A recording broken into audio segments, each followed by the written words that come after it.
The motivation behind the space race is portrayed as this big science war between the US and the Soviet Union. But what few know is that the origins of the space race lie in the remains of the German military after World War II. The Germans were the first ones experimenting with rocket technology beginning in the 1930s and continuing during World War II. The idea at first was to build missiles that could traverse long distances and reach high altitudes to circumvent a clause in the Treaty of Versailles, the ban on research and development of long-range cannons. In 1932, the head of the German Army's Ballistics and Munitions Branch, Lieutenant Colonel Karl Emil Becker, gathered a team of engineers, including the engineering prodigy Wernher von Braun. Von Braun dreamed about his research reaching space and did not think about the military value that his findings would entail. During World War II, the research was progressing and von Braun became the technical director of the ballistic missile program. His team built the A4 rocket, which was later named die Vergeltungswaffe II, which is more commonly known as V2. It was the first rocket to reach space during test flights and was devastating during World War II, where it was used to bomb southern England. After the war ended and Germany lost, all the major Allied powers began to investigate and exploit the advances the Germans made in various sciences. The findings and documents relating to the V2 rocket were a prime target for the Soviets as the center for the research, which was in Nordhausen, which belonged to the Soviets now.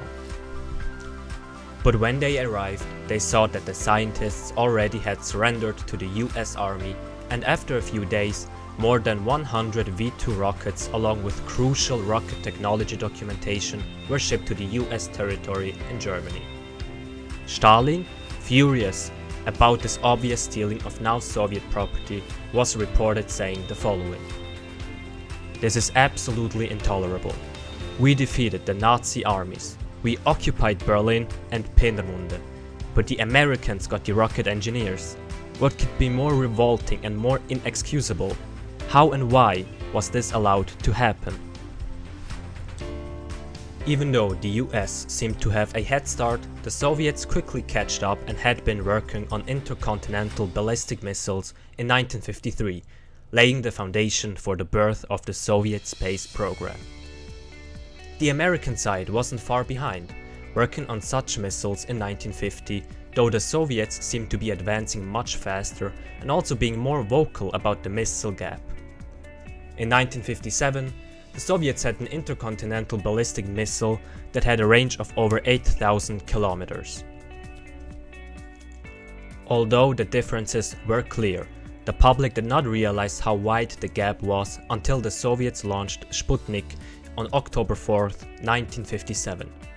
This was the first time a man-made object was sent outside the Earth. This achievement, combined with the tensions of the Cold War, meant that research under communism is much more effective and that capitalism is just too slow. This was a demonstration of power and showcased the US as being inferior to the Soviets. This was the real beginning of the space race, and the US immediately launched a satellite on their own, Explorer 1, in December of the same year, but that mission failed. But 1 month later, the launch succeeded and both sides were on equal terms. The Soviets did not have a dedicated space program yet, but the US knew that they desperately needed one. Thus, after Sputnik and Explorer, the National Aeronautics and Space Administration, or as it is more commonly known, NASA, was proposed in the so-called Space Act. After the act has been approved by Congress and signed by President Eisenhower, NASA was officially created on October 1, 1958. In the same year, the Soviets started sending lunar probes to the moon, and the third attempt successfully flew by the moon on October 6, 1959. The US reacted to the lunar program of the Soviets by embarking on the Ranger program in 1959, and the first successful probe was the Ranger 7, which flew on July 31, 1964. Sending unmanned probes to space and even to the moon was not enough, and the Soviets knew that. That's why soon after sending Sputnik into space, they sent Laika, a dog, into space, where she orbited for 7 days and eventually passed away. On April 12, 1961, the USSR sent Yuri Gagarin into a single orbit around the Earth in the craft called Vostok 1. This shocked the world and was devastating news for the United States. NASA's Project Mercury selected candidates from the Navy, Air Force and the Marine and narrowed it down to 7 candidates. One of them eventually became the first American in space, as on May 5, 1961, Alan Shepard launched in the spacecraft he named Freedom 7. Although Gagarin had achieved orbit, Alan Shepard exercised manual control over his spacecraft's attitude and some of the rockets used to decelerate. When he arrived safely back on Earth, he was celebrated as a national hero and even got a NASA Service Medal from President John F. Kennedy himself, which was a change in attitude towards the space race. Before Gagarin's flight, Kennedy's enthusiasm towards the crewed space programs were lukewarm, and his science advisor, Jerome Wiesner, even said that Kennedy would have opted out of the big space programs if it would not hurt the country. But Gagarin's flight showed Kennedy the humiliation and fear of the American people and how worse it might become if the Soviets reached the moon first. Von Braun was consulted and suggested that a crew landing on the moon was the only way to showcase the dominance of the US, as that goal was still far into the future and allowed for many opportunities to catch up and even surpass the Soviets. This led Kennedy to pursue the Apollo program, which he justified in front of Congress by talking about the importance of national security. He gained support from Congress as well as from civilians with his speech titled, "We choose to go to the moon." I believe that this nation should commit itself to achieving the goal, before this decade is out, of landing a man on the moon and returning him safely to the Earth. The Soviets did not make any statements regarding pursuing a so-called moon race with the US. Interestingly, the USSR and the US joined forces for the Echo 2 balloon satellite in 1962, meaning cooperation was possible. Kennedy even went so far out of his way and proposed a joint expedition to the moon with the Soviets on his speech before the United Nations in 1963.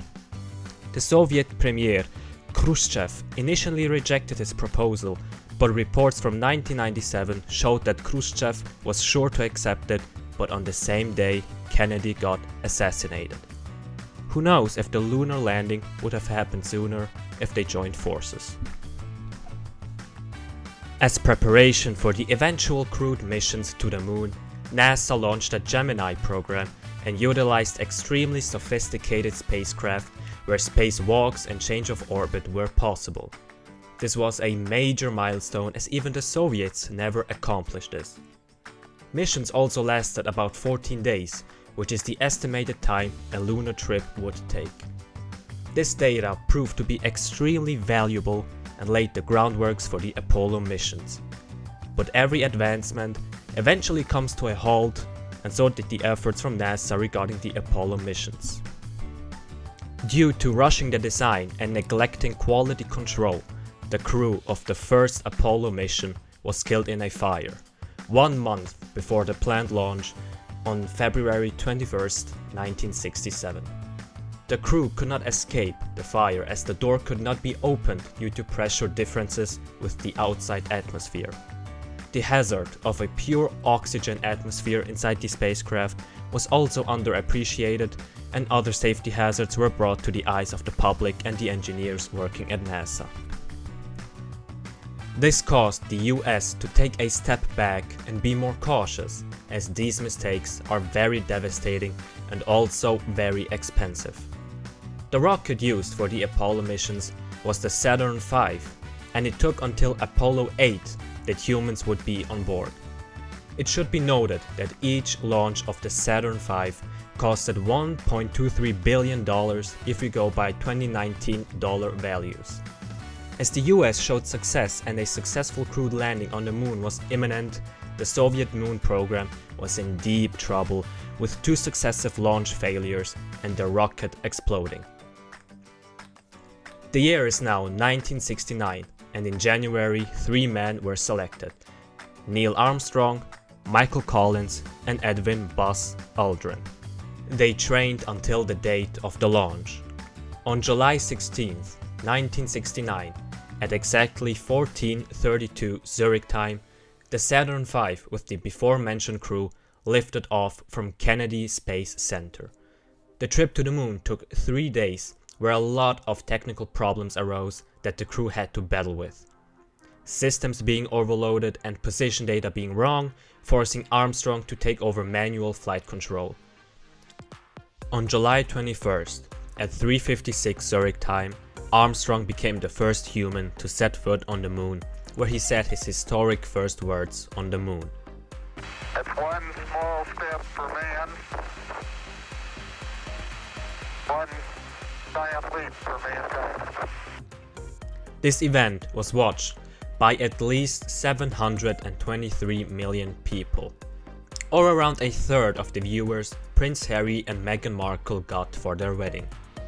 They spent around 2 hours outside the transport vehicle and launched the spacecraft the next day again. Also a first, performing a launch on another celestial body. After the launch, competition winded down and NASA noticed that the capital they got was limited, as the political implications of NASA are not as important anymore. NASA continued with the Apollo program and sent a total of 12 humans to the moon. The Apollo mission was finished with the Apollo 17 launch in December 1972 and a cost of total $283 billion if adjusted for inflation to today's worth of the dollar. After all of this, not much has happened with the moon, as we know more about the moon than we do about our own oceans on Earth, for example. NASA started developing a reusable space transportation system, including the Space Shuttle, which helped to start development on permanent space stations like the International Space Station, which is a worldwide collaboration and was launched in 1998.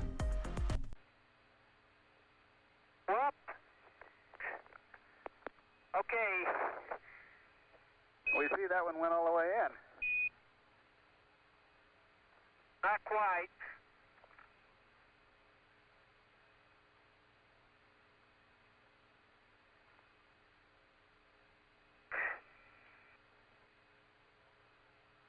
But there it is, all but about 5 inches. Okay.